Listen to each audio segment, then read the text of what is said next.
بنی اسرائیل کے ایک عابد کا واقعہ۔ عابد شخص اور کنواری عورت۔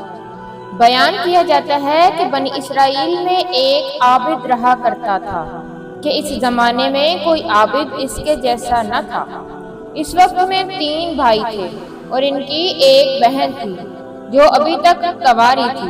اس کے سوا ان کی کوئی بہن نہیں تھی۔ اتفاقاً ان تینوں بھائیوں کو کہیں لڑائی پر جانا پڑ گیا۔ ان کو کوئی ایسا شخص نظر نہ آیا جس کے پاس اپنی بہن کو چھوڑ جائیں اور اس پر بھروسہ کریں۔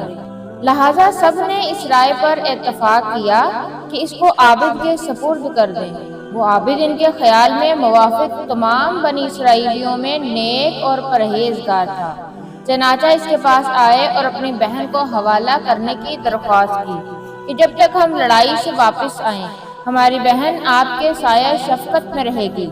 عابد نے ایسا کرنے سے انکار کر دیا اور ان سے ان کی بہن سے خدا کی پناہ مانگی۔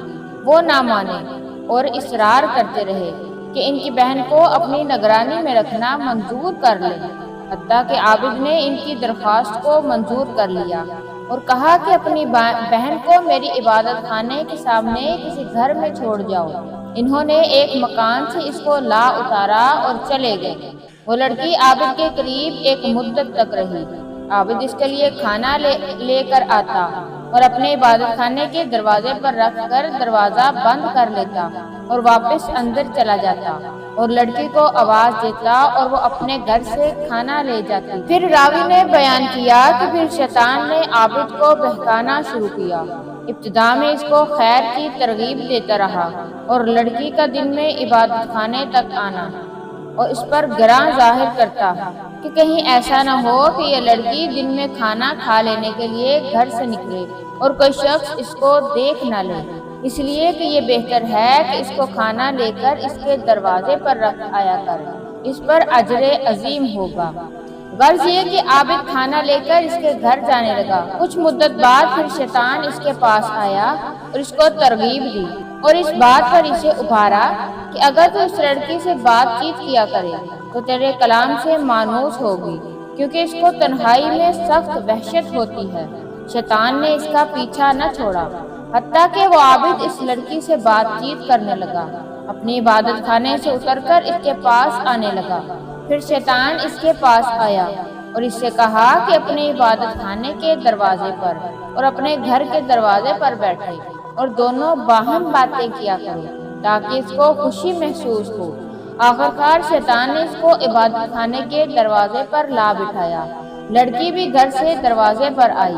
اس طرح ایک زمانے تک یہ حال رہا۔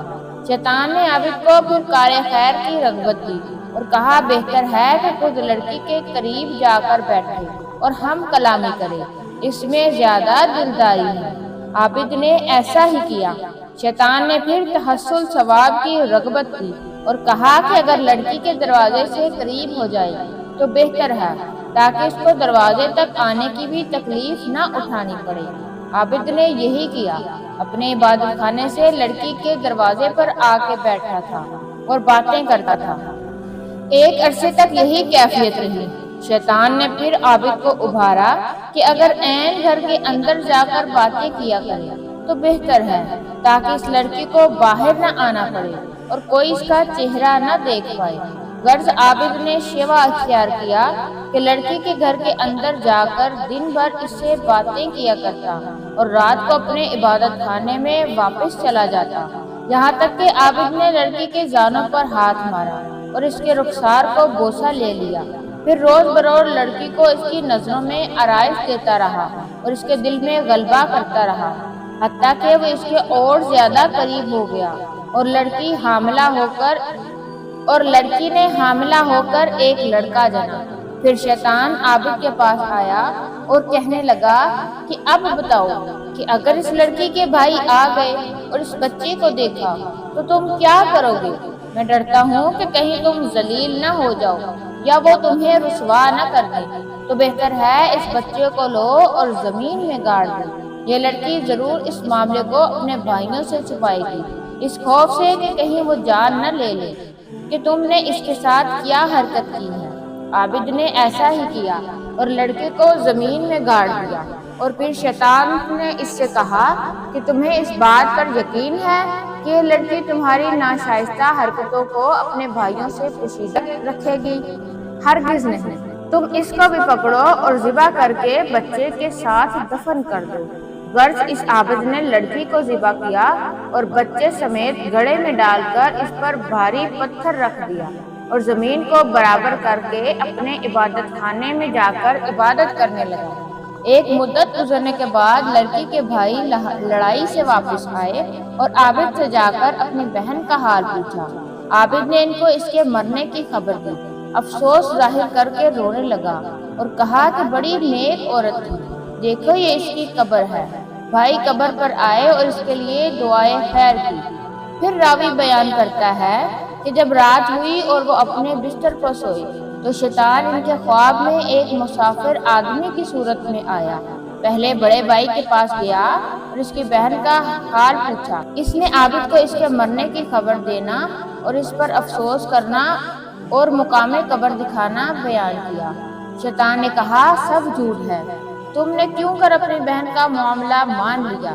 عابد نے تمہاری بہن سے بدفعل کیا اور حاملہ ہو گئی اور ایک بچہ جنا۔ عابد نے تمہارے ڈر کے مارے اس بچے کو اور اس کی ماں سمیت ذبح کر کے گڑھا کھود کر دونوں کو اس میں ڈال دیا تھا۔ شیطان نے مزید کہا جس گھر میں تمہاری بہن تھی اس کے اندر داخل ہونے میں وہ گڑھا داہنی جانب پڑتا ہے، تم چلو اور اس گھر میں جا کر دیکھو، تم کو وہاں دونوں ماں بیٹے ایک جگہ ملیں گے جیسا کہ میں تم کو بیان کر چکا ہوں۔ پھر شیطان دوسرے بھائی کے خواب میں آیا اور اسے بھی ایسا ہی کہا، اور پھر چھوٹے بھائی کے خواب میں آیا اور اسے بھی ایسا ہی کہا۔ جب صبح ہوئی تو سب لوگ بیدار ہوئے اور تینوں نے اپنے خواب سے تعجب میں تھے۔ ہر ایک آپس میں ایک دوسرے سے بیان کرنے لگا کہ میں نے رات عجیب خواب دیکھا ہے۔ سب نے باہم جو کچھ دیکھا تھا بیان کیا۔ بڑے بھائی نے کہا یہ خواب فقط ایک خیال ہے اور کچھ نہیں، اور یہ ذکر چھوڑو اور اپنا کام کرو۔ چھوٹا بھائی کہنے لگا کہ میں جب تک اس مقام کو دیکھ نہ لوں باز نہ آؤں گا۔ تینوں بھائی چلے جس گھر میں ان کی بہن رہتی تھی، آئے، دروازہ کھولا اور وہ جگہ جو خواب میں بتائی گئی تھی اسے تلاش کیا، اور جیسا ان سے کہا گیا تھا ان کی بہن اور اس کے بچے کو گھڑے میں ذبح کیا ہوا پایا۔ انہوں نے عابد سے کل کیفیت دریافت کی۔ عابد نے اس قول کی اس فعل کے بارے میں تصدیق کی۔ انہوں نے اپنے بادشاہ سے جا کر عابد کی شکایت کی۔ عابد کو پھر اس کی عبادت خانے سے نکالا گیا اور اس کو مارنے کے لیے لے جایا گیا۔ جب اس کو مارنے کے لیے لے جایا جا رہا تھا تو شیطان اس کے پاس آیا اور کہا تم نے مجھے پہچانا؟ میں ہی وہ تمہارا ساتھی ہوں جس نے تم کو عورت کے فتنے میں ڈال دیا تھا، یہاں تک کہ تم نے اس کو حاملہ کر دیا اور ذبح کر ڈالا۔ اب اگر تم میرا کہا مانو، تم مجھ کو سجدہ کرو تو تمہیں اس سے نجات دلا دوں گا۔ عابد نے سجدہ کیا، خدا تعالیٰ سے کفر کیا۔